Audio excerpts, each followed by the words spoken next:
Welcome back. This is News in Focus. My name is Faraz Patel. Jazakallah so much for staying with us. We really appreciate it.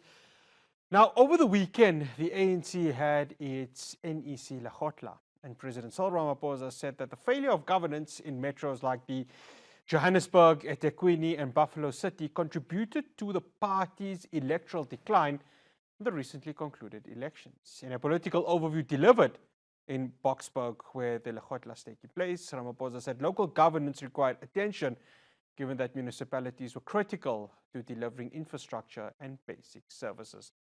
Joining us, I'd like to welcome political analyst, Professor Ntsikelelo Breakfast. Professor, good day. Thank you so much for joining us here on News in Focus on Hilaal TV. Thank you very much for having me. It's an absolute pleasure. Prof, I want to start off with a quote that was mentioned in one of the press conferences where they said there are external factors that led to the ANC's electoral decline. It's quite ironic, isn't it? Because there really isn't a sense of taking the blame from the ANC and saying, well, we need to look at it, take stock, and try and see what we can do going ahead to the 2026 local government elections. I think the ANC was punished at the polls largely because it broke the social contract, because it has been making commitments and not honoring them. So the arrogance of power of ANC has caught up with them. And I think they need to be humble and take stock of what has happened. I mean, I agree with the characterization of the ANC regarding its problems, that most of its problems, they lie at local government level, because local spheres are where most people live. You know, municipalities are closer to the people on the ground. And if you don't render services, then you will be punished.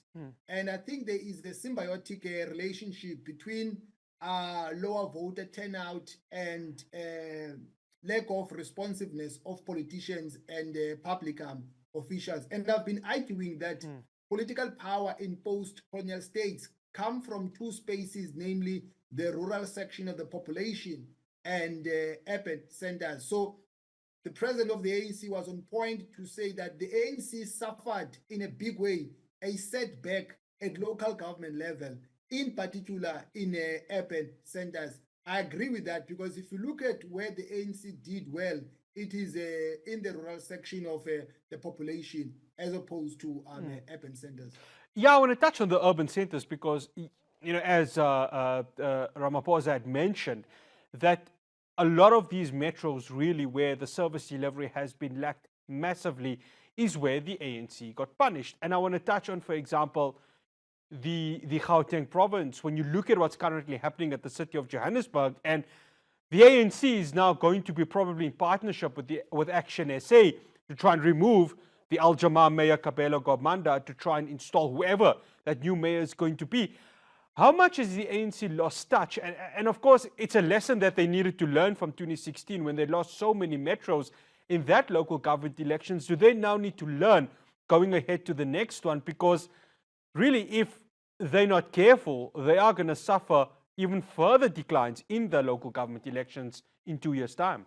Yes, for sure. I think, yeah, the ANC has lost too much ground. I'm not sure if it will ever recover that ground that it has lost. If it continues as if it's business as usual. So if they continue making speeches and not hold their employees accountable, I think they are going to suffer too much blow in the upcoming local government elections. I think they still have supporters. Some people will stay away from the polls than voting for other political parties. That's why voter turnout was low. But the romanticism of the past, the glorification of history, and the preservation of a tradition, those are things of the past. People are not going to vote for the ANC because of its collective memory or because of its liberation heritage. People, they want to see services being rendered on the ground. Prof, the external factors, and I mean, I don't know whether you would agree whether this is an excuse from the ANC or maybe something which really is a factor, and that factor could potentially be the MK party, because it really took a chunk of the ANC support, especially in the KwaZulu-Natal province, which of course forced the ANC to go with the NFP and the IFP and the DA to form that the government of provincial unity in KwaZulu-Natal. How much of an influence really did the MK party play in eating the chunk of the votes? I ask this because there's certain of the manifestos of the ANC which really did not appeal to the voters, which swayed towards the MK party. Yes, one-party dominance is a thing of the past, and the hegemon of the ANC was dealt with the blow in a big way. And the ANC has been the biggest loser, and by contrast, Umkhonto weSizwe has been the biggest winner, because the founding father, so to speak, of Umkhonto weSizwe, namely Jacob Zuma, understands the ins and outs of the ANC. And knows how to outmaneuver it, because he once held the position of a presidency. So that's the strategic advantage of Umkhonto weSizwe. I mean, that's why when Umkhonto weSizwe was established, the first thing that Msholozi did was to go to traditional leaders, because the ANC gets support from the rural section of the population, as I indicated, because of the relationship between traditional leaders and the locals. Traditional leaders normally are the ones who give orders to the electorate how they must vote. So people tend to abide by those orders. And I think Msholozi was able to utilize that strategy in pursuit of the objective realization of Umkhonto weSizwe. But for the ANC to come back to power, it will have to crack the whip to its deployees. If it continues fighting against corruption in theory, not in practice, as I indicated, it will suffer more blow. It is going to experience another slippery slope, maybe worse than the one that it has experienced of late. So the proof of the pudding is in the eating. Yeah, one of that eating is the talk of renewal. Last week, when officially the ANC had announced the expulsion of its former president Jacob Zuma, the ANC said that this is a chance. I'm going to actually quote what the Secretary General said. This is a chance for us now to rebuild the party. Can the ANC rebuild itself when there are still NEC members right there that are implicated in the State Capture Commission report? Yes, of course, these are implications, and it's something that's still on paper, and the prosecuting authorities need to make these arrests or deliver its judgments. But when you have these leaders who are still tainted within the NEC, does the ANC still have room for itself to go ahead and actually renew from so many years of mismanagement and corruption?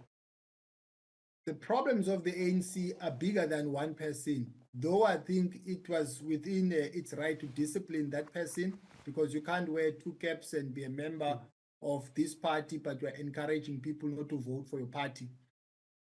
So that was an issue of ill discipline, but you cannot attribute all the problems of the ANC to one person.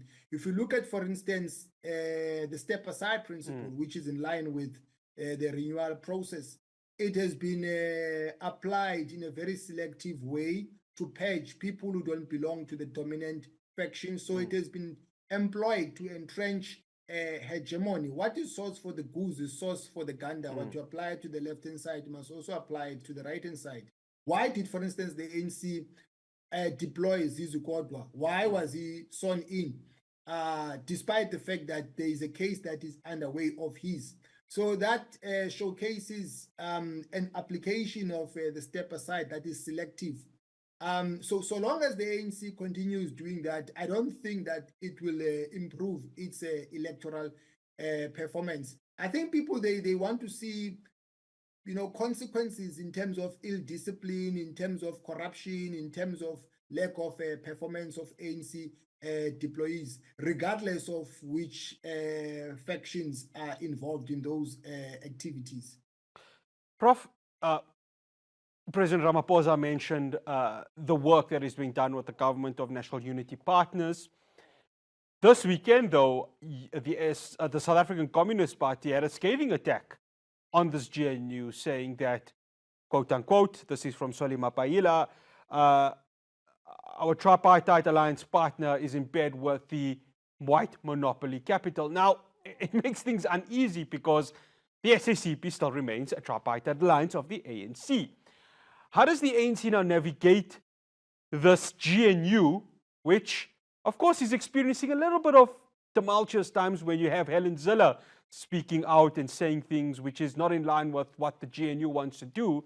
And then you've got the SACP delivering its own remarks right over there. The ANC is in a testing time, isn't it? To try and really pleasure both of these important partners, one in the tripartite, which is a historical aspect, and of course the GNU, where they're trying to go ahead and fix whatever they need to fix to try and make the country right. The ANC is a contested terrain. The ANC is a broad church. In my view, the ANC doesn't have a binding ideology. But what binds together the SACP, the ANC, and COSATU is the National Democratic Revolution, which is the two-stage theory that there's got to be a time whereby the revolution is led by the bourgeoisie class, which is the phase that we are in now, while the working class is being made ready to take over. So I think the question that the Communist Party, which is outside the ANC, but is in a strategic alliance with the ANC. Of course, the ANC is a broad church with different class categories. But the question is, will the ANC ever achieve the objectives of the second stage theory of the NDR? So I think the working class or COSATU and the SACP, they are wondering if whether the gains of the working class will not be reversed under the current GNU. Now, the ANC has opted to introduce or employ the concept of GNU as opposed to a coalition arrangement to circumvent criticism that it has joined forces with the DA because it says it is in a government of national unity. But I think even ourselves as analysts and even yourselves as media practitioners, I think we have not engaged robustly with this concept of a government of national unity. Because where does it come from? Because it doesn't matter what kind of a technical definition do you provide for a government of national unity. The fact of the matter is it is still power sharing. It's power sharing. It's about politics of accommodation. You have to compromise. So the concept of a GNU falls under coalition politics, you know. So the ANC cannot get away with this one. It is in a political arrangement with the DA, and unfortunately that does not sit well with some of the class formations within the tripartite alliance because they see that as a sellout project. Yeah, testing times for the ANC. Well, it's a Hilaal. We'll be wrapping up tomorrow. Prof Breakfast, thank you so much for joining us here on News in Focus on Hilaal TV. Much appreciated. That's Professor Ntsikelelo Breakfast, political analyst, just breaking down, of course, the Lekgotla that is still currently on the go in Boksburg at the Birchwood Hotel. Yeah, very interesting times for the ANC because you heard what the SACP said, but also there's a government of national unity, and whatever agreements has been made there, the party has to go ahead and honor it, but they also cannot disturb the tripartite alliance partners, COSATU and the South African Communist Party. After the break, I'm going to speak into Wayne Duvenich from the organization Undoing Tax Abuse. Yeah, e-tolls. The Gauteng government has a plan. The question is, where are they going to find the money to go ahead and pay this massive debt that is owed to Sandra? I'll have that conversation after the break.